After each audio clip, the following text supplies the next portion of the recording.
안녕하세요. 저는 현재 43살의 여성입니다. 요즘 날이 굉장히 추워졌는데 뉴스에서는 높은 산에는 첫눈이 내렸다고 하더군요. 이미 지난 일이긴 하지만 저는 이 시기에 산에서 죽을 뻔한 끔찍한 경험을 했습니다. 살얼음이 녹아 만들어진 빙판, 한 치 앞도 보이지 않는 어둠, 서서히 굳어가는 온몸과 숨결마저도 차게 식던 그때의 감각이 아직도 생생하죠. 사실 저는 아직도 그날의 일을 극복하지 못했어요. 왜냐하면 그 일을 저지른 사람이 다름 아닌 남편이기 때문이죠. 도대체 왜, 무엇을 위해 그런 짓을 했는지 가감없이 상세히 이야기를 드릴게요. 일단 남편을 만나기 전에 저는 굉장히 불안한 삶을 살아가고 있었습니다. 회사를 다니면서도 제대로 적응조차 하지 못했고요. 특히나 직장 상사나 같은 팀원들은 저를 극도로 싫어했습니다. 식사를 할 때도 늘 저는 혼자 먹어야 했고 작은 일에도 크게 혼이 났죠. 아이 수정씨, 팀원들이랑 일을 시작했으면 마무리될 때까지 연락을 주고받아야 되는 거 아니야? 혼자서만 잘한다고 일이 되면 회사가 왜 있고 팀원은 왜 있어? 이런 식으로 독단적으로 진행할 거면 차라리 나가서 회사를 차리세요. 아무도 말리는 사람 없어. 죄송합니다, 과장님. 죄송? 이게 한두 번이야? 지금 당신 때문에 말이 얼마나 많은지 몰라?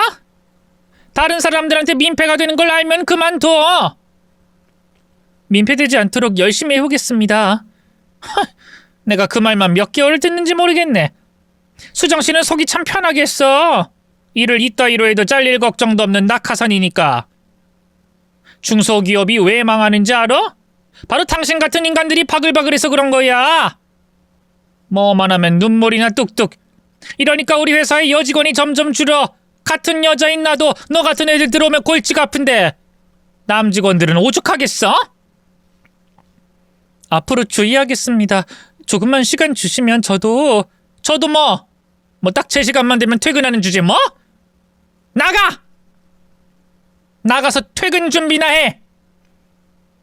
누군가는 좀 너무 심하지 않나 생각할 수 있었지만 전 그들의 심정을 이해하고 있었어요. 저라도 저 같은 직원은 싫었을 테니까 말입니다. 일단 저는 낙하산으로 들어온 게 맞았어요. 그 회사 대표님이 아버지와 친구였기에 정식으로 입사를 한 것도 아니었죠. 또한 정시 퇴근할 수 있도록 일방적인 배려를 받고 있었습니다. 그러다 보니 초반엔 대표님과 제가 그렇고 그런 사이라는 소문까지 돌았죠. 물론 그런 제게도 이유는 있었습니다. 바로 어머니 때문이었죠. 엄마 나왔어. 나 이제 퇴근하고 왔어. 저를 보고 잠깐 반가워하던 어머니는 현관을 멍하니 보시며 말씀하셨습니다. 너희 아빠가 이제 올 때가 됐는데 오늘 그 사람 좋아하는 찌개 끓였는데 아빠한테 연락 받았어. 좀 늦으실 거라고 먼저 먹으라고. 왜 너한테만 연락을 했어? 내 전화는 받지도 않고. 그래 일단 우리끼리 먹자. 그 사람 줄 건 따로 덜어둬야겠네. 우리 딸도 일하느라 수고 많았어. 분주하게 음식을 덜어내고 따로 예쁜 그릇에 담아두는 어머니의 모습. 어쩌면 보통의 가정에서 흔히 볼 수 있는 장면이었어요. 하지만 제게는 너무나 슬프기만 했죠. 저희 아버진 사실 돌아가셨기 때문입니다. 그리고 어머니는 그걸 받아들이지 못하고 마음의 병이 생기고 말았죠. 거기에 더해서 치매라는 병이 어머니의 기억을 갉아먹고 있었고요. 두 분은 유독 사이가 좋은 부부였습니다. 외동딸인 저를 낳았을 때도 아버진 저보단 어머니 걱정에 한숨도 자지 못할 정도였다고 하셨죠. 어딜 가나 늘 손을 꼭 잡고 다녔기에 모르는 사람들이 보면 불륜인 줄 아는 경우도 많았을 정도였어요. 아버진 그 시대엔 보기 힘든 로맨티스트였는데 뜬금없이 꽃다발을 사오기도 했고 추운 겨울에는 늘 어머니가 좋아하던 군밤을 품에 안고 들어오셨죠. 그럼 어머니는 늘 햇살처럼 웃으면서 아버지를 반겨주셨어요. 여보 진짜 고마워요. 근데 우리 동네에 군밤을 팔아요? 옆 동네에 판다는 소식에 후딱 걸어갔다 왔지. 그렇게 멀리? 밖에 얼마나 추운데 거길 걸어가요? 에이, 가는 동안 행복했으면 됐지. 돌아올 땐 더 행복했고. 당신도 참 고마워요. 정말 잘 먹을게요. 어린 저는 그걸 보면서 한숨을 쉬었죠. 난 안 보여? 난 붕어빵 좋아하는데. 아버지는 헛기침을 몇 번 하더니 이렇게 대답하시더군요. 그건 너 나중에 결혼해서 해달라고 해. 난 내 여자가 먼저다. 알지? 네, 알죠. 소인이 외동딸이라는 거 혹시나 잊으셨나 해서 말씀드려 보았습니다. 알았다. 내가 다음엔 붕어빵도 사올게. 오늘은 봐줘. 조금 소외되었다는 느낌이 있긴 했지만 부모님이 웃는 것만 봐도 좋았습니다. 부모님 사이가 좋다는 게 큰 복이라는 것도 알고 있었고요. 사실 제가 막 태어났을 무렵 저희 집은 굉장히 가난했습니다. 오로지 그 가난을 끊어내겠다는 강한 의지로 두 분이서 이뤄낸 성공이었죠. 두 분은 밤낮 없이 일을 했고 어린 저는 홀로 외로움과 싸우면서 드디어 손에 넣게 된 여유였던 겁니다. 당시 아버지는 꽤 큰 직물 공장을 운영하고 계셨고 어머닌 제가 중학교에 입학할 무렵에서야 일을 그만두고 전업주부가 된 거였죠. 하루는 문득 궁금해져서 어머니에게 물었어요. 엄마는 다시 태어나도 아빠랑 결혼할 거야? 응, 엄마는 그럴 거야. 근데 아빠는 아닐 수도 있겠지? 아빠는 평생을 일만 했잖아. 그러니 사는 게 많이 힘들었을 거야. 그래서 다음 생이 있다면 내가 남자로 태어나고 너희 아빠는 여자로 태어나면 좋겠어. 내가 이래서 먹여 살릴 거야. 저는 괜히 뜨악한 표정을 지어 보였습니다. 아우, 진짜 완전 닭살 부부라니까. 이러니까 불륜 소리 듣는 거야. 그러라지. 그 사람들이 그렇게 볼 정도로 사랑한다는 증거 아니겠니? 그리고 너도 나중에 결혼할 때 너희 아빠 같은 사람 만나. 아빠? 아빠가 다른 사람들이랑 뭐가 달라? 너희 아빠는 생각한 걸 그대로 뱉지 않아. 두 번, 세 번 생각하고 그때 말을 하지. 실제로 아버지가 말하는 걸 들으면 소설가 저리 가라이긴 했습니다. 한글 위에 설탕을 뿌린 것처럼 달달하게 만드는 신기한 재주가 있었죠. 헌데 이렇게 사이가 좋았던 게 후에 문제가 됐던 겁니다. 아버지가 심근경색으로 사망을 하게 되었을 때 어머니는 몇 번이나 쓰러지셨고 그 이후에는 우울증에 시달렸죠. 그때가 제가 취업 후에 한참 회사를 다닐 때였습니다. 어느 날 소포가 집안 쪽에 쌓여 있기에 뭔가 살펴봤는데 넥타이였죠. 엄마, 이거 뭐야? 넥타이? 이걸 왜 이렇게 많이 시켰어? 세 개가 다 똑같아. 아유, 내가 잘못 눌렀나 보다. 그럼 내가 반품해야겠네. 요즘 자꾸 깜빡깜빡하네. 그땐 주변에 선물을 주려고 그러나 하고 그냥 넘어갔는데 그 다음 날도 또 다음 날도 똑같은 넥타이를 시키더군요. 그리고 그때 알게 된 겁니다. 어머니의 기억에 문제가 있다는 걸 말이죠. 아버지가 돌아가시기 전에 넥타이를 사주겠다고 했던 그날로 돌아가 반복해서 같은 제품을 주문했다는 걸 알게 된 겁니다. 그것도 아버지가 돌아가신 지 4년이 가까워지는 그 시점에 말이에요. 다행히 치매 초기였고 약물로 증상을 늦출 수는 있었습니다. 친척들 모두가 요양원을 알아보라고 했지만 그러기 싫었죠. 다 널 위해서 하는 말이야. 치매가 얼마나 힘든 병인 줄 알아? 요즘 요양원 뉴스에서 안 좋은 소리만 해서 그렇지 생각보다 좋다고 그러더라. 됐어, 이모. 이모한테 도와달라고 말 안 할 거야. 그러니까 신경 꺼. 얘가 정말 어쩌려고 그래? 치료도 그래. 그냥 형부가 남긴 유산으로 좋은 요양원 보내면 되는 걸 뭐 한다고 고집을 피워. 전 그러면 그 돈을 좀 풀어서 우리가 돌아가면서 됐다고. 내가 혼자 힘으로 해. 아빠가 남긴 유산 절대 안 써. 알았어? 그럼 깨라고. 호시탐탐 유산을 노리는 친척들 때문에 저는 오기가 생겼던 것 같아요. 일도 그만두고 택배 일을 가끔 하며 생활비를 벌기 시작했죠. 그리고 그때 도움을 받게 된 것이 아버지와 친했던 회사 대표님이었습니다. 저희 집안 사정을 다 알기에 저를 배려해 주신 거였죠. 덕분에 생활이 여유로워졌고 저 혼자 돌보는 게 가능했어요. 하지만 시간이 흐르면서 저는 혼자 점점 지쳐갔습니다. 한겨울에 군밤을 파는 곳에 가만히 서 있는 어머니를 찾았을 때 가슴을 쓸어내려야 했고 매일 울면서 경찰서에 뛰어가는 일도 잦아졌죠. 그러다 보니 저는 사람을 구했고 조건에 충족하는 사람을 뽑게 되었고요. 그 아주머니가 요구하는 조건은 딱 하나였습니다. 제가 요구하는 건 딱 하나. 월급을 적게 받는 대신에 현금으로 주셨으면 해요. 현금이요? 그 이유 물어봐도 될까요? 실은 제가 사기를 당했어요. 일을 하다가 잘못된 건데 그것 때문에 소득이 잡히면 안 되는 문제가 있거든요. 솔직히 그때 약간 고민이 되긴 했습니다. 계약도 하지 않겠다고 하고 현금으로만 받는다는 것도 찜찜했으니까요. 하지만 제가 할 수 있는 한은 유산은 건드리고 싶지 않았기에 현실적으로 제 월급에서 쓸 수 있는 사람을 고용하기로 했던 겁니다. 헌데 그런 고민이 무색할 정도로 아주머니의 일은 흠잡을 곳이 없었죠.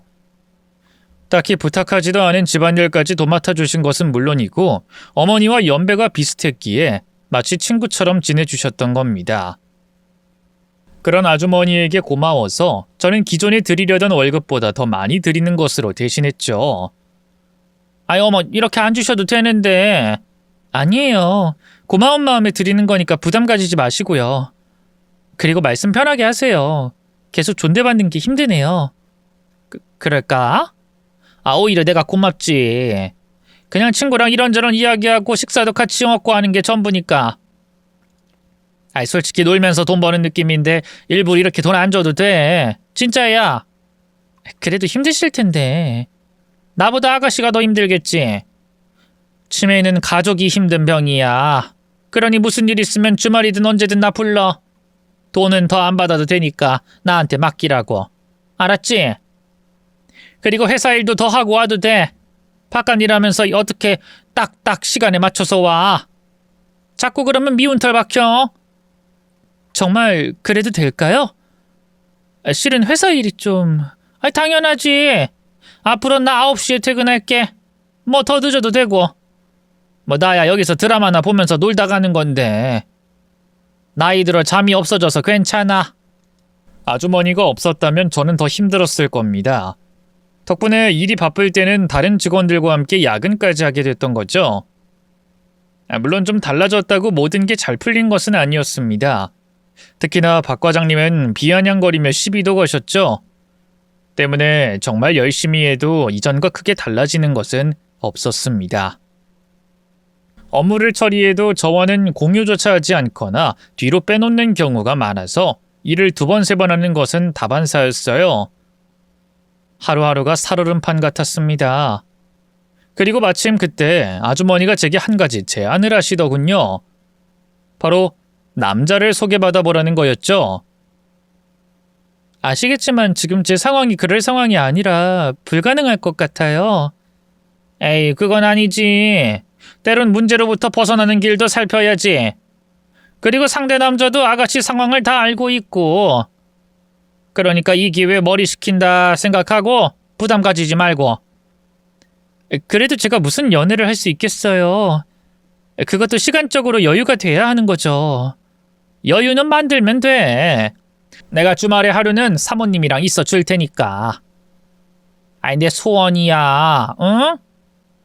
몇 번이나 제의를 하셔서 어쩔 수 없이 나간 자리였습니다.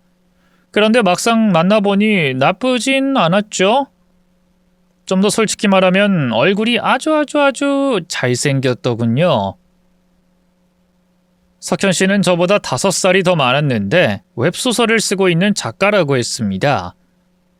짙은 눈썹, 갈색이 은은하게 도는 눈동자, 날렵하게 잘 빠진 콧대와 도톰한 입술까지.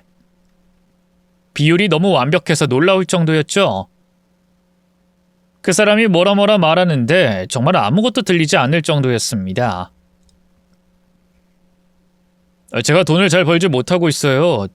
웹소설이라는 게 올리면 상당수의 수수료를 가져가는 구조라서 그렇죠. 물론 인기가 없어서 그런 것도 있지만요. 저는 네 하고 대답은 하면서도 속으로 다른 생각을 하고 있었죠. 그 얼굴로 돈까지 잘 벌면 그건 사기지. 하나 정도는 못해야 공평하지. 보통 돈을 벌지 못한다고 하면 실망하시던데.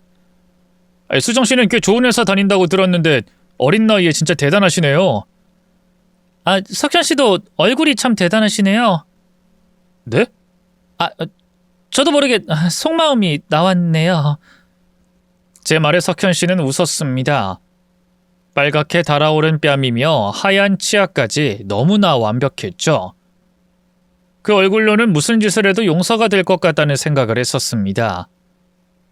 이 장난처럼 들릴 수도 있다는 거 잘 알아요. 하지만 그때 제 감정을 최대한 솔직히 말하면 정말 그랬죠. 물론 그게 전부는 아니었습니다. 석현 씨는 돌아가신 저희 아버지처럼 말도 청산유수였거든요. 연애를 시작하고 제가 약속 시간에 한참 지나서 도착을 한 적이 있었습니다. 진짜 미안. 오는데 눈앞에서 지하철이 지나갔고 더구나 환승 시간도 안 맞아서 또 기다리고 사람들이 미어 터져서 제가 휴대폰까지 바닥에 떨어뜨리는 바람에 그거 찾느라 바로 내리지도 못하고 또 다시 돌아왔어. 그래서 많이 기다렸지. 1시간? 제 말에 석현 씨는 웃으면서 말했죠. 덕분에 난 더 좋았어. 연애 시작하고 그 사람을 기다리는 설렘이 얼마나 행복한 건데. 고마워. 그렇게 말해줘서. 대충 말을 돌리긴 했지만 꼭 저희 아버지 같은 느낌이라 눈물이 나는 걸 겨우 참았습니다. 그래서 이런 사람이라면 평생 행복하게 저희 부모님처럼 살 수 있을 거라는 생각이 들었어요. 하지만 연애가 결혼으로 이어지는데 문제가 하나 있었죠. 바로 석현 씨가 아주머니의 아들이었다는 걸 뒤늦게 알게 되었기 때문이었습니다. 감쪽같이 두 사람 다 제게 비밀로 했다는 것에 충격을 받았죠. 이에 아주머니는 제게 진심으로 미안하다고 사과하셨습니다. 괜히 내 아들이라고 하면 부담 가질 거고 정말로 다른 의도는 없었어. 나 아가씨가 정말 좋아. 물론 사모님도. 사모님 돌보면서 이 집이 따뜻하고 좋아서 내가 욕심을 좀 냈어. 그래도 말씀을 미리 해주셨으면 좋았잖아요. 미안해. 내 아들이 많이 부족한 아이라서 나도 엄두가 안 났을 뿐이야. 아주머니는 제 손을 잡으며 이어 말했죠. 그런 내 아들이 마음에 들었다면 우리 함께 잘 살아볼 순 없을까? 관계가 좀 달라지는 거지 이전과 다른 건 없어. 난 여전히 사모님 돌볼 거고 아가씨는 내 아들이랑 행복하게 지내면 되는 거고. 난 아가씨가 우리 식구가 되면 참 좋을 것 같아. 조금 당황스럽긴 했지만 어쨌든 제게 두 사람은 행운이었습니다. 아주머니 덕분에 회사 생활로 적응하게 되었고 석현 씨를 만나면서 행복해진 것은 사실이었으니까요. 이런 두 사람의 가족이 된다는 것은 누가 봐도 좋은 조건이었죠. 실제로 결혼 생활은 정말 괜찮았어요.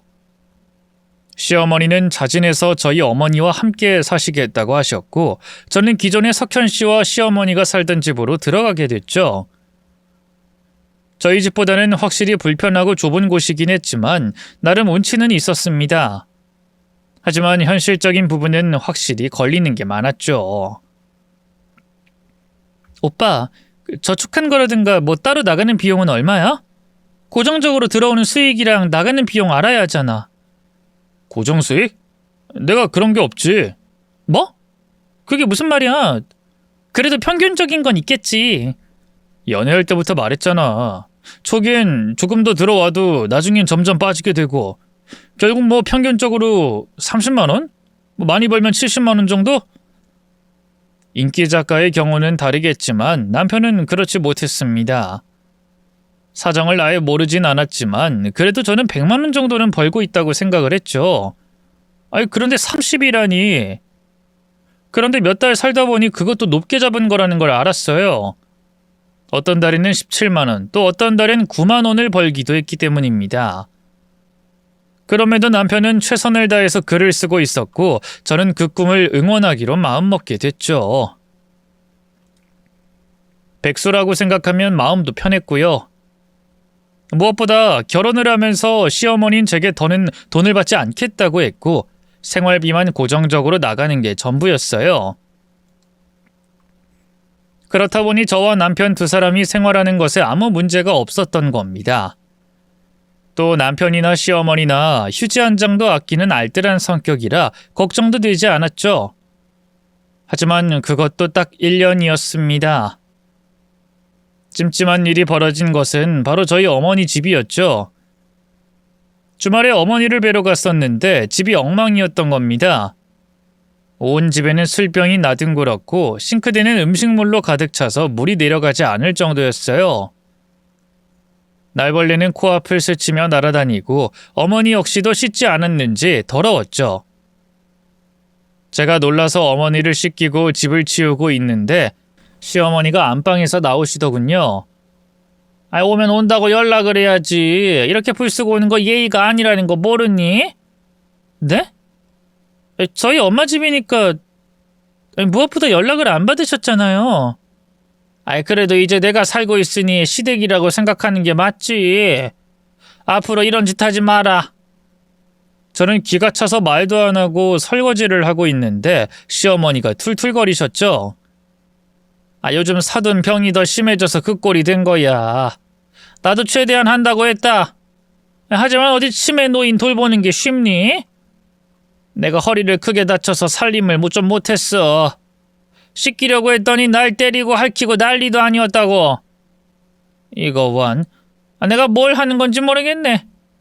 우울해. 아주 우울해서 내가 병이 올 것 같아. 내 팔자가 어쩜 이래? 답답해. 아이고 허리야. 순간 저는 죄인이 된 것 같았습니다. 그래서 고개를 숙이며 말했어요. 죄송합니다. 제가 최대한 많이 도울게요. 일단 쉬세요. 그래, 난 좀 더 자야겠다. 한숨도 잠을 못 자서. 하지만 집안을 치우면서 의문은 커지기만 했습니다. 찌들어 말라붙은 배달음식 날짜는 이미 일주일도 더 지난 게 있었고 어머니가 드셔야 하는 약도 그대로였죠. 진짜로 허리가 좋지 않아서 잠깐 이렇게 되었다면 제게 이야기를 하지 않은 것도 이상했습니다. 무엇보다 20병도 넘는 소주와 맥주병이 가장 찜찜했죠. 그리고 그 무렵부터 남편의 행동도 이상했습니다. 하루 종일 멍한 표정으로 휴대폰만 잡고 있고 한숨을 푹푹 쉬기도 했어요. 거기에 더해서 평소에는 보지 못했던 물건들이 하나둘 눈에 보이기 시작했죠. 당신 이거 못 보던 시계네? 비싸 보이는데 이게 뭐야? 남편은 제 손에서 시계를 빼앗으며 말을 더듬었죠. 그냥 선물 받은 거야, 선물. 나는 뭐 선물도 못 받아? 나 무시해? 무슨 소리야? 그냥 물어본 거라니까. 여기서 그런 말이 왜 나와? 아니 그렇잖아. 선물 받을 수도 있고 내가 내 돈 주고 살 수도 있는 건데 굳이 왜 물어? 난 당신이 물건 사면 그거 하나만 물어봐? 아니잖아. 지금 내가 돈 못 버니까 이런 물건 가질 수도 없다. 뭐 그런 의도로 물어본 거 아니야? 별 뜻도 없는데 확대 해석하는 건 당신이지. 됐어. 내가 돈 좀 못 번다고 무시하는 거면서 괜히 말 돌리지 마. 갑자기 발끈해서 그러는 것도 이상했고 집을 자주 비우는 것도 의심스러웠죠. 본인 말로는 출판사와 계약 문제가 있다곤 했지만 중요한 것은 컴퓨터 앞에 앉아있는 시간도 거의 없었던 겁니다. 제가 퇴근하고 돌아와서 컴퓨터를 만져보면 차갑게 식어있는 것만 봐도 알았죠. 하지만 그땐 남편의 문제는 크게 생각하지 않았습니다. 오로지 제 머릿속에는 시어머니가 대체 무엇을 하나라는 생각만 들었죠. 그래서 저는 그때부터 다시 일에 집중하지 못하기 시작했어요. 결혼 후에는 한동안 보지 않던 감시 카메라가 연결된 휴대폰을 통해 보면서 어머니 방만 열심히 살폈습니다. 그때 과장님이 제 쪽으로 오시더니 차갑게 말했죠. 수정씨, 내가 부르는 소리 못 들었어? 저는 화들짝 놀라서 휴대폰을 끄고 고개를 숙였습니다. 죄송합니다. 집에 일이 좀 있어서요. 집중하겠습니다. 한동안 괜찮다 싶다가 또? 앞으로 내가 또 한번 이런 소리 하게 만들면 각오해. 그땐 대표님이고 뭐고 내 직급 걸고 너 잘라버릴 거니까. 내가 잘리더라도 상관없고, 알았어? 네, 주의하겠습니다. 진짜 어디서 저런 게 들어와서. 저는 다시 업무에 집중해서 일을 하기 시작했죠. 하지만 뭔가 가슴이 답답하니 기분이 이상했습니다. 그래서 화장실에 가서 몰래 다시 휴대폰 영상을 들여다보고 있었죠. 실시간으로 연동된 감시 카메라는 오로지 어머니의 방만 비추고 있었어요. 어머니는 2시간 전과 마찬가지로 그저 멍하니 같은 자세로 하늘만 보고 있었죠. 그런데 마침 그때 시어머니가 쿵쿵 소리를 요란하게 내쉬며 들어오시더군요. 그리고 살짝 열린 거실 쪽에는 사람들이 우글거렸죠. 뭐지? 왜 사람들이 있지? 친구들을 초대했나? 혼자 생각하며 화면을 보고 있는데 시어머니가 고무장갑을 저희 어머니에게 던졌어요. 가서 좀 치워. 나 혼자만 개고생하는 거 딱 질색이니까 얼른 나가서 거들라고. 저희 어머니는 멍한 눈으로 그걸 줍더니 네 사모님 하고 대답하는 겁니다. 저는 순간 너무 놀라서 소리를 질렀죠. 그리고 그건 감시 카메라를 통해 전달되었고요. 요즘 감시 카메라는 쌍방으로 이야기를 하는 것이 가능했기에 그런 기능이 있었던 겁니다. 음질이 좋진 않지만 어느 정도 대화를 할 수 있는 수준은 되었죠. 그런데 제 목소리가 들리자 시어머니는 고개를 돌려서 두리번거리더니 감시 카메라를 찾아내더군요. 그리고 동시에 경악스러운 표정과 함께 카메라가 꺼지고 말았죠. 저는 너무 놀라서 발을 동동 구르고 있는데 회의가 시작한다는 메시지를 받고 그 상태로 도로 자리로 가서 앉았습니다. 당연히 회의 내내 귀에 뭐가 들릴 일이 없었죠. 맘 같아서는 당장이라도 뛰어나가고 싶었지만 퇴근 시간이 되려면 3시간이 남았기에 간신히 참고 있었습니다. 그런데 역시나 그걸 팀원들이나 과장님이 모를 리가 없었어요. 그분들 입장에서 그나마 결혼하고 좀 정신을 차렸다고 생각했는데 다시 또 예전처럼 정신 나간 사람처럼 있으니 좋게 보일 리가 없었던 거죠. 그런데 하필이면 회의가 끝나고 얼마 뒤 남편에게 전화가 왔습니다. 여보, 큰일 났어. 큰일이라니 무슨 일? 장모님이 당장 위급한 상황이니까 얼른 나와. 내가 회사 앞에서 기다리고 있을게. 알았어, 금방 갈게. 정말 돌아버릴 것 같았고 눈에 아무것도 보이지 않았어요. 시어머니가 감시 카메라를 발견한 순간에 그 눈빛이 오버랩되면서 심장이 빠르게 뛰기 시작했죠. 저는 짐을 빠르게 챙기고는 자리에서 일어났는데 그런 저를 보고 있던 과장님이 다가왔습니다. 아직 퇴근 시간 안 됐어. 진짜 도대체 왜 그러는 거야? 말이라도 좀 해봐. 죄송한데 제가 정말 급한 일이 있어요. 다녀와서. 항상 핑계는 좋아. 수정씨만 급해? 여기 안 급한 사람이 어딨어? 이제까지 다 넘어가고 봐줬더니 내가 호구로 보여? 아닌 대표님 믿고 이렇게 굴어도 된다고 생각하는 거야? 차라리 그만두겠습니다. 그럼 됐나요? 이봐! 순간 저도 감정이 올라와서 소리를 질렀죠. 그만 좀 해요! 저도 윈백 끼치는 거 다 알아요. 그래도 제 업무 시간에 주어진 일은 최선을 다했다고 생각해요. 물론 이런 저도 부족했겠죠. 부족할 수밖에 없었을 거고요. 그래서 저도 다 감수했잖아요. 저 미워해서 업무에서도 배제되어도 그러려니 했고 저에 대해서 험담을 해도 다 넘어갔어요. 대표님이랑 그렇고 그런 사이라고 소문났을 때도. 그러니까 그만둔다고요. 됐죠? 과장님이 원하시는 거 아닌가요? 그래, 가. 가주면 나도 팀원들도 아주 좋겠어. 대표님에게 내가 말하지. 과장님은 그 자리에서 대표님이 있는 방으로 들어갔고 저는 서럽게 울면서 제 짐을 싸기 시작했습니다. 덜덜 떨리는 손으로 대충 주워 담고는 도망치듯 그 자리에서 나왔죠.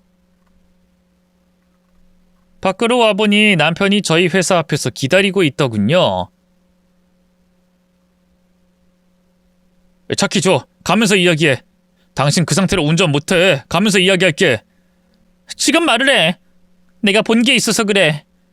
어머님이 행동이 이상했어. 우리 엄마한테 고무장갑을 던지는 걸 내가 봤다고. 감시 카메라가 설치돼 있었는데 물론 어머님을 의심한 건 아니야. 그건 이전부터 설치가 되어 있던 거라. 제가 횡설수설하며 그 장면을 설명하니 남편은 피곤하다는 듯 한숨을 쉬었죠. 오해겠지. 우리 엄마가 왜 그런 짓을 하겠어? 아님 장난이거나. 친구처럼 지내는 두 분이니까 충분히 장난칠 수 있는 거고. 그러니까 그런 생각은 집어치우고 당장 급한 일부터 해결하는 게 맞지 않아? 지금 장모님 실종되셨어. 뭐? 우리 엄마가? 아니 우리 엄마가 어딜 어떻게? 친구들을 초대했는데 다들 산에 올라가고 싶다고 해서 거길 데리고 갔나 봐. 근데 거기서 실종이 되신 것 같고. 경찰이랑 119에 다 신고했지만 우리도 찾아봐야 될 거 아니야. 지금 계절이면 산속이 얼마나 춥겠냐고. 얼른 가. 남편은 차를 타고 한참을 달리기 시작했습니다. 제가 뭘 물어도 모르겠다. 일단 가자. 가면 알게 된다라는 답변만 했죠. 더구나 더는 차로 올라갈 수 없는 곳까지 왔을 때 남편은 몰래 산을 올라야 된다면서 저를 설득하기 시작했습니다.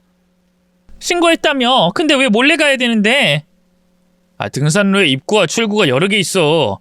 경찰은 여기서 딱 반대편을 뒤지고 있고. 그러니까 우린 여기서 올라가면 되는 거야. 천천히 가다 보면 분명 만날 수 있을 거고. 야간 산행이 금지되어 있는데 보내줄 것 같아? 어느 세월에 허락받고 그래? 뭐 그럼 집에 갈까? 이대로 장모님은 여기서 얼어 죽게 하고 집에 가? 난 그 뜻이 아니라 관리원한테라도 말을 해서 장비를 받고 허락받아서 가자는 거야. 몰래 가는 게 더 이상하잖아. 굳이 몰래 산을 들어가면. 아니 허락 안 해주지. 경찰들도 돌아가라고 했어. 우리가 방해가 된다면서. 하지만 실종은 시간 싸움이야. 수정이 너도 내가 웹소설 작가라는 거 알잖아. 그간 얼마나 많은 책을 받겠어? 더구나 그 노인이 이 야밤에서 얼마나 견딜 수 있겠냐고. 빨리 결정해. 알았어 가자. 결혼 전에도 등산이 취미였던 남편은 꽤 빠른 속도로 앞질러 갔습니다. 문제는 저였죠. 마음은 급했지만 단어는 너무 미끄러웠고 몸은 뻣뻣하게 굳어가기 시작했죠. 의외로 산이 가파른 편이라 너무 무서웠기 때문이죠. 더구나 도심에서는 얇은 외투 정도만 입어도 될 날씨였지만 숲은 그러지 않았던 겁니다. 그럼에도 저는 이를 악물고 산길을 올랐어요. 어머니가 혼자서 그곳에 있을 거라는 생각을 하면 누구라도 그랬을 겁니다. 미끄러지고 넘어져도 빠른 속도로 올라가는 남편의 뒤를 바짝 따라갔죠. 그렇게 40분? 어쩌면 1시간 가까이 산을 올랐을 때였습니다. 남편이 문득 뒤를 돌더니 묻더군요. 생각보다 잘 올라오네. 당신 고소공포증 있지 않아? 내려갈 때가 좀 어렵겠지만 위만 보고 왔지. 왜? 그나저나 여보, 지금 몇 시야? 지금? 9시 30분. 혹시 경찰에 연락 온 거 없어? 실은 내 휴대폰이 방전돼서 내가 연락해 볼 테니까 전화기 좀 빌려줘. 저는 제 휴대폰을 넘겨줬고 그때서야 남편의 모습을 제대로 볼 수 있었습니다. 애초에 저와 처음 왔을 때부터 산에 오를 걸 알고 있었는지 두툼하게 옷을 껴입고 있었고 발에는 뭔가가 부착되어 있었죠. 미끄러운 걸 방지하는 체인이었습니다. 아이젠이라는 거요. 그런데 한참 제 휴대폰을 보던 남편이 그걸 아주 멀리 던져버렸습니다. 저는 너무 놀라서 소리를 질렀죠. 당신 지금 그게 뭐 하는 짓이야? 미쳤어?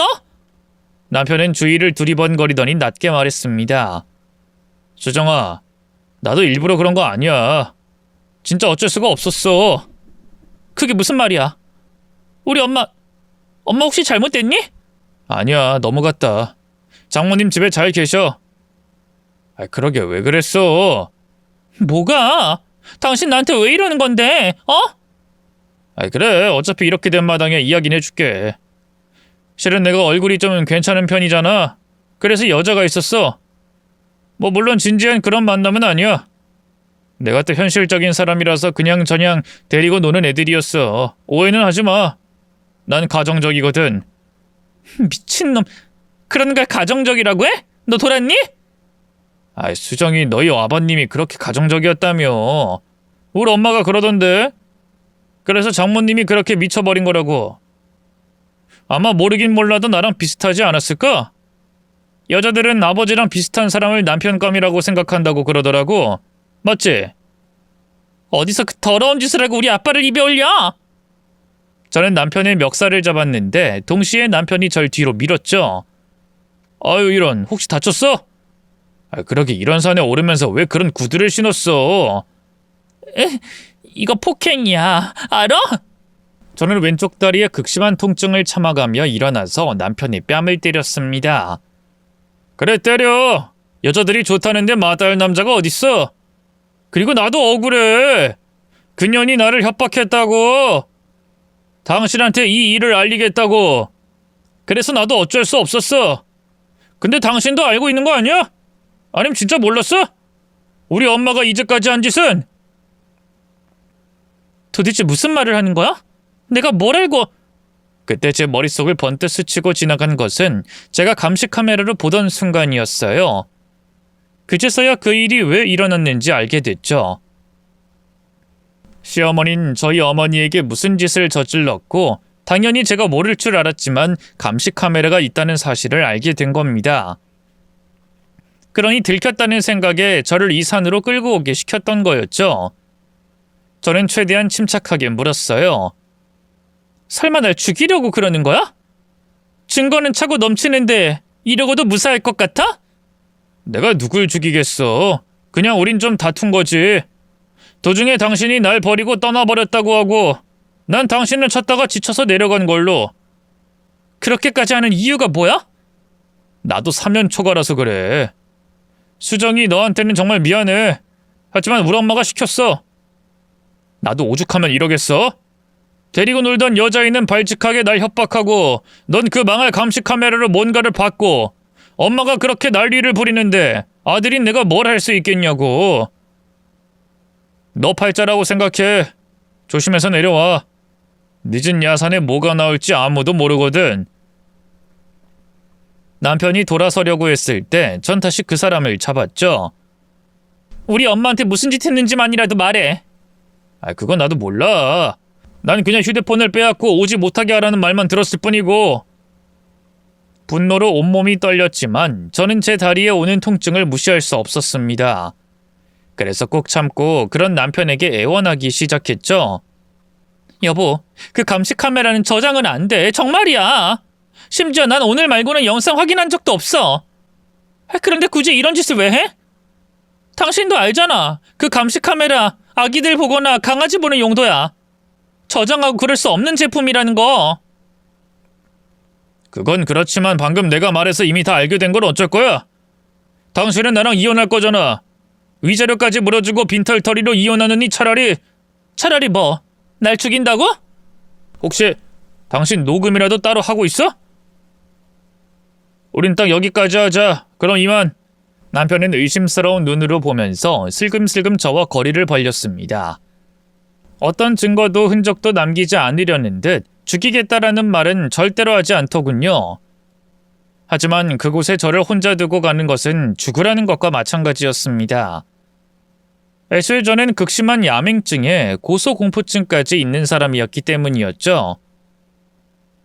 어린 시절에 열려있던 하수구에 빠지게 된 이후로 맨홀 뚜껑도 밟지 못하고 심지어 아주 낮은 계단에서도 조심스럽게 움직일 정도였습니다. 당연히 안전해 보이지 않는 등산도 함께 간 적이 없었고요. 올라올 때는 정신이 없어서 몰랐지만 머리가 어지러울 정도로 가파른 곳이었습니다. 저는 힘겹게 멀어지는 남편의 뒤를 따랐죠. 살려줘! 그러지 마! 이거 범죄야, 여보! 여보! 하지만 남편은 점점 작아지다가 결국 제 시야에서 완전히 사라졌습니다. 이 망할 놈! 어떻게 이래! 죽여버릴 거야. 내가 반드시 내려가서... 저는 다리를 쩔뚝이면서 거의 기어내려 오다시피 바닥을 기었어요.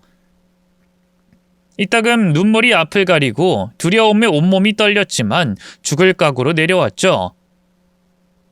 엄습하는 추위 때문에 이가 딱딱 부딪혔지만 오로지 살아야겠다는 생각만으로 걷고 또 걸었습니다. 하지만 얼마나 걸었을까? 더는 다리가 말을 듣지 않기 시작했고 저는 걸음을 멈췄죠. 하필 산을 올라가면서도 주춤했던 구간이었는데 막상 내려가려고 하니 바닥에 추락할 것 같았기 때문입니다. 몸을 웅크린 채로 저는 눈물만 뚝뚝 흘렸어요. 그러다가 몸의 감각이 사라지기 시작했고 졸음이 쏟아졌죠. 엄마, 아빠, 나 여기서 죽나 봐. 미안해. 그런데 그때 너무나 밝은 빛이 제 눈으로 쏟아져 들어왔습니다. 가까스로 작게 눈을 뜨자 누군가 저를 흔들었죠. 이어서 제 뺨에 통증도 느껴졌고요. 수정씨 정신 차려. 제발 정신 좀 차려봐. 박 과장님? 순간 저는 회사인 줄 알고 화들짝 놀랐습니다. 그런데 박 과장님은 하얗게 질린 얼굴로 제 앞에 낯선 분들과 함께 서 계셨어요. 그분들은 산악구조대였죠. 과장님이 여길 어떻게... 의식 잃지 마. 일단은 얼른 내려가자. 정신 똑바로 잡아. 들것에 쌓여서 병원으로 이송된 저는 치료를 하고 나서야 이야기를 들을 수 있었습니다. 그만두겠다면서 난리를 치고 나갔을 때 과장님은 화가 나서 대표님을 만나러 바로 가셨다고 해요. 그리고 그때 대표님을 통해서 제가 치매 어머니를 돌보고 있단 말을 전해 듣게 된 겁니다. 사과를 하려고 따라 나왔는데 제가 마침 차를 타고 출발하고 있었다고 하더군요. 회사로는 안 돌아올 것 같고 이제 내 전화도 안 받겠다 싶더라고. 그래서 쫓았지. 근데 하필 들어선 곳이 북한산이라니. 더구나 거길 어떻게 그걸로 올라가냐고. 그리고 내가 산을 좀 다녀서 아는데 그 길은 비법정 탐방로야. 들어가면 안 되는 길이었다고. 죄송해요. 저는 등산도 처음이었고 들어가면 안 된다는 생각을 못했어요. 이번엔 탓하는 거 아니야. 난 진짜로 이건 걱정이 돼서 이런 거야. 그리고 정말 미안해. 어머님 치매라는 건 난 그런 줄도 몰랐어.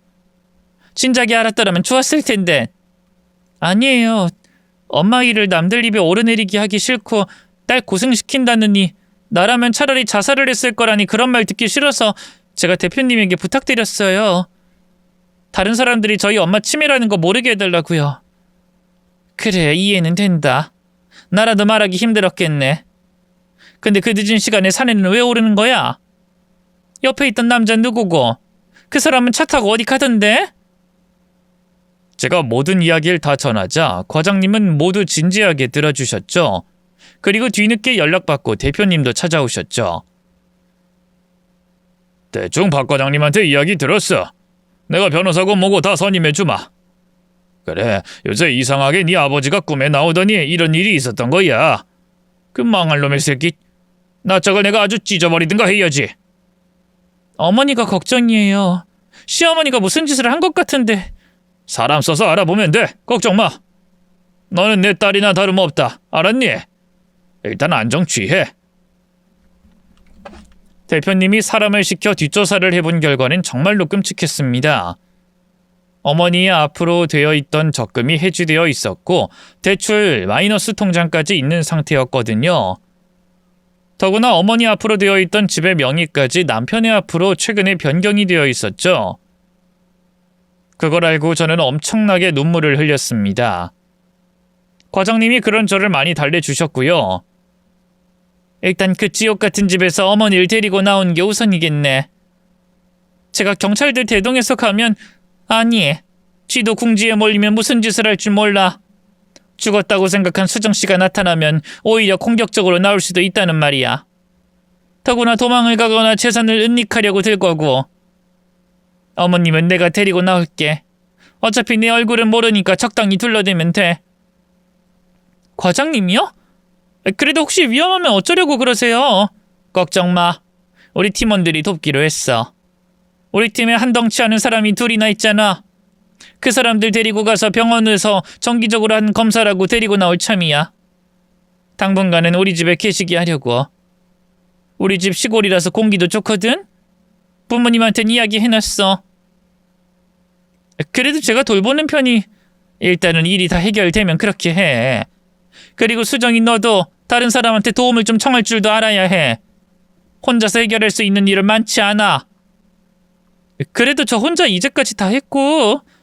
사람들은 착각을 하는 거야. 물론 혼자 참고 견뎠겠지.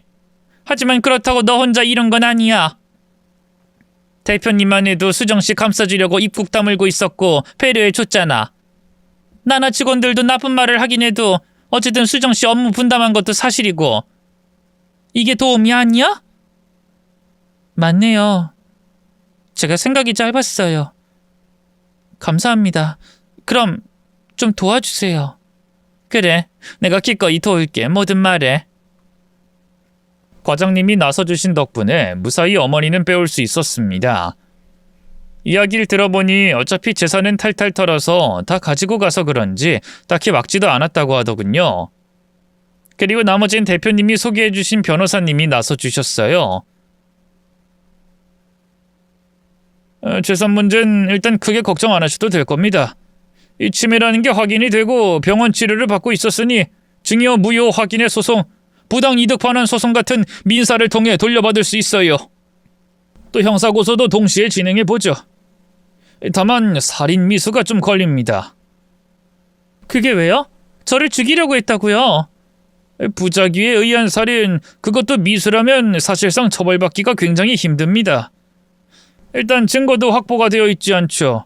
전화나 문자 기록 등 어떤 것도 남아있지 않는 상황이라서 일단 시도는 해볼 수 있겠지만 처벌을 받더라도 정말 약할 겁니다. 하더라도 폭행 이 정도죠. 그럼 사기는요? 사기로는 형벌을 받을 수 있는 거죠? 그것도 가능하긴 하지만 보통 징역이 나오긴 꽤 힘들죠. 일단 그건 알아봅시다. 저는 그 말 때문이라도 제대로 복수는 해야겠다는 생각을 했습니다. 그래서 가장 첫 번째로 든 생각은 딱 하나였죠. 시어머니가 주소지를 다른 곳으로 해두고 있었다는 걸 말입니다. 본인은 사기를 당해서 어쩔 수 없다는 식으로 말했지만 하는 짓을 보니 가해자였을 것은 자명했죠. 저는 시어머니가 가짜로 해놓은 주소로 찾아갔어요. 그곳으로 가봤더니 한 공유 오피스였습니다. 다달이 일정한 금액을 주고 주소를 빌리는 곳이었죠. 우편물을 찾아가시겠다고요? 근데 저희도 확인 절차가 필요해서요. 저희 시어머니예요. 이건 저희 남편이고 가족관계 증명서도 가지고 왔어요. 네, 일단 알겠습니다. 여기에 각각 서명해 주시고 가지고 가시면 됩니다. 근데 여긴 뭐 하는 곳인가요? 보통은 개인 사업하시는 분들이 사무실을 등록할 때 쓰시는 장소입니다. 보시다시피 실제로 여기 사무실을 쓰시는 분들도 계시고 그냥 등록만 해놓고 재택으로 일을 하시는 분들도 있죠. 저희는 우편물을 대리 수령하고 장소를 제공하는 거고요. 시어머니의 앞으로 온 우편물의 수는 정말 어마어마했어요. 그리고 그걸 왜 굳이 다른 곳에 주소지 이전까지 해야 하는지 어렵지 않게 알 수 있었죠. 저는 그곳 사장님에게 양해를 구하고 그 사무실에서 하나씩 분류를 하기 시작했습니다. 압류 통지서, 각종 세금 체납, 그리고 고소장이 가장 많았죠. 헌데 그 중에 가장 눈에 띄는 개인 편지가 있었어요. 죽여버리겠다는 협박이 쓰여 있었고 그걸 본 사장님은 난처한 표정을 지었죠. 사실 그분은 저희 사무실에 가끔 오세요. 저희한테까지 협박을 하셔서 참 곤란했죠. 정말 무섭게 생기기도 했고 살기가 느껴져서. 명함이 있을까요? 받아가고 싶은데. 네, 근데 연락을 안 하는 게 좋을 것 같아요. 진짜 사람을 죽일 것 같아서 그럽니다. 문신에다가 칼자국에 꼭 범죄자 같았어요. 저한테도 명함 주면서 연락 숨기면 죽이겠다고. 눈에 살기도 있고 덩치도 너무 커서. 혹시 연락하실 거면 꼭 다른 사람들 대동하세요. 아셨죠? 대충 알겠다고 하고 명함과 고소장 몇 개를 추려서 나왔습니다. 겁이 나긴 했지만 이미 한 번 죽을 뻔한 목숨이었기에 두렵지도 않더군요. 바로 연락을 했고 그분은 1시간도 되지 않아서 나왔죠. 멀리서도 딱 알아볼 정도로 어둠의 기운이 물씬 풍겼습니다. 그리고 제가 연락한 사람인 걸 알자마자 둘이랑 무슨 관계요? 딸이요? 라며 제 한쪽 어깨를 잡고 꽉 눌렀습니다. 저는 너무 아파서 손을 벌벌 떨었죠. 저희 시어머니세요. 놔주세요. 아, 돈 대신 갚으려고? 근데 난 돈만 보고 여기까지 온 건 아닌데. 참고로 난 여자도 때려. 친절하게 연락 좀 했다고 몇 년 동안 뺑이치게 만든 것들 풀어줄 생각 없다는 뜻이고. 못하면 2년이라도 잡고 협박해서라도. 그건 안 될 겁니다. 아야, 너 지금 뭐라 씹으렸냐? 죽고 잡아서 그려? 저는 그대로 머리채를 잡혔고 공포감이 치밀었습니다. 그 남자의 눈은 정말로 돌아 있었습니다. 조금이라도 수틀리면 정말 죽일 것 같다는 생각도 들었고요. 솔직히 남편이 숲에 버렸던 그때보다 더 무서웠습니다. 그래서 저는 눈을 꽉 감고 빠르게 말했죠. 남편이랑 시어머니가 절 죽이려고 했어요. 그러니까 저로 협박해도 그 사람들이 오히려 좋아할 거라는 말을 하는 거고요. 제 어머니가 치매인데 그걸 이용해서 사기까지 쳤다고요. 당장이라도 저를 때릴 것 같은 남자는 순식간에 차분해졌습니다. 여전히 쓰레기 짓 하고 다니고 있네. 그래서 나를 불렀다. 나를 이용하려고. 맞아? 똑바로 말해. 아갈머리 확 찢어버리기 전에. 두꺼운 손이 쥐락펴락하는 걸 보니 머리는 아찔했어요. 하지만 전 목숨 걸고 떨리는 목소리로 솔직히 말했죠. 네, 이용하고 싶어요. 할 수 있다면 뭐든. 남자는 흐흐흐흐 하면서 기괴한 웃음소리를 냈죠. 번지수 잘 찾았네. 그래. 그래서 그 망할 것들 어디 있는데. 추후에 그 사람이 시어머니와 남편을 찾는 이유를 알게 됐습니다. 남자의 어머니가 시어머니에게 사기를 당했고 그것도 모자라 남자의 아내가 제 남편과 부적절한 관계를 맺었다고 하더군요. 덕분에 어머니는 병으로 돌아가시고 아내와는 이혼까지 하게 되며 그 인간들을 찾아 나섰던 겁니다. 뒷조사까지 맡겼지만 오랜 시간 통장 하나 쓰지 않고 여기저기 피해 다니는 통에 찾을 수 없었던 거고요. 그렇게 저는 그 분노에 찬 남자를 끌고 저희 집으로 향했습니다. 역시 남편과 시어머니 둘 다 그곳에 있더군요. 제 집에서 편안하게 배를 긁으면서 말이죠.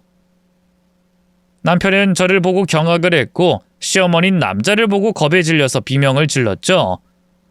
그 뒤는 정말 참혹했습니다. 일단 저희 집 거실이 거의 박살이 날 정도였고 남편의 잘난 얼굴은 거의 찌그러졌어요. 거기다가 실제로 그 남자는 여자도 때리는 사람이 맞았습니다. 복수에 눈이 돌았던 저조차도 똑바로 보기 힘든 광경이었고 두 사람은 피범벅으로 엎드려 빌기 시작했죠.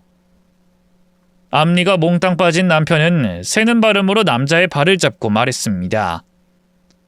사해주세요. 잘못했어요. 제발 한 번만. 지금은 안 죽여. 여기까진 딱 에피타이저. 그거예요. 근데 너랑 너희 엄마 둘 다 교도소에 들어가기만 하면 그때 내 친구들 많이 소개해 줄라니까. 어디든 괜찮아.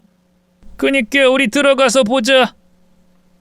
결국 경찰이 오고 그 상황이 마무리가 되었어요. 남자는 웃으면서 경찰에 연행이 되었고 가면서 제게 어머니 잘 돌보라는 말까지 하고 떠났죠. 남편과 시어머니는 치료를 먼저 받고 그 다음에 경찰서로 연행이 되었습니다. 안타깝게도 변호사님의 말씀처럼 살인 미수로는 증거 불충분으로 처벌을 하지 못했어요. 대신 사기죄로는 법의 심판을 받게 됐죠. 시어머니와 남편 모두 이전에 사기죄로 처벌을 받았고 심지어 시어머니의 경우는 재판이 진행 중이었던 사건도 있었답니다.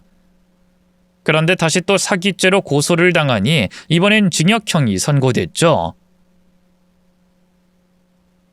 두 사람 다 고작 1년 6개월에 불과하지만 어쨌든 끝을 냈기에 속은 후련했네요. 너무나 적은 형벌이 화가 나기도 했지만 앞니가 쏙 빠진 남편을 보니 조금은 편했던 겁니다. 모두가 그 남자 덕분이었죠. 그래서 저는 회사 대표님에게 사정을 이야기하고 남자의 변호사 비용을 제가 대신 냈습니다. 좀 무섭긴 해도 어떻게든 은혜는 갚고 싶었거든요. 시간이 흐른 현재는 저 혼자 어머니를 돌보며 잘 지내고 있습니다. 그리고 그 사건에서 저를 도와줬던 과장님, 팀원들까지도 아직도 종종 연락을 하고 있고요. 늘 혼자 힘으로 다 해왔다고 생각했는데 막상 큰일이 벌어졌을 때 저도 누군가의 도움이 필요했고 받아왔던 사람이라는 걸 깨닫고 요즘은 많이 달라졌습니다. 만약에 그날 과장님이 제 뒤를 따라오지 않았다면 벌어질 사고, 그리고 아무도 제 행방을 몰랐다는 생각만 하면 아찔하거든요. 그러니 혹시나 다른 분들도 이 작은 것이라도 다 이야기하고 소통하셨으면 좋겠습니다. 저도 앞으로 더 바뀌려고 노력하려고요. 물론 남자 얼굴 보고 절대로 만나지 않을 거라고 약속드립니다. 부족하고 서툴지만 열심히 사는 저 많이 응원해 주실 거죠? 이야기 들어주셔서 진짜로 감사합니다. 모두 별탈 없이 올 한 해 마무리 되시길 바랍니다.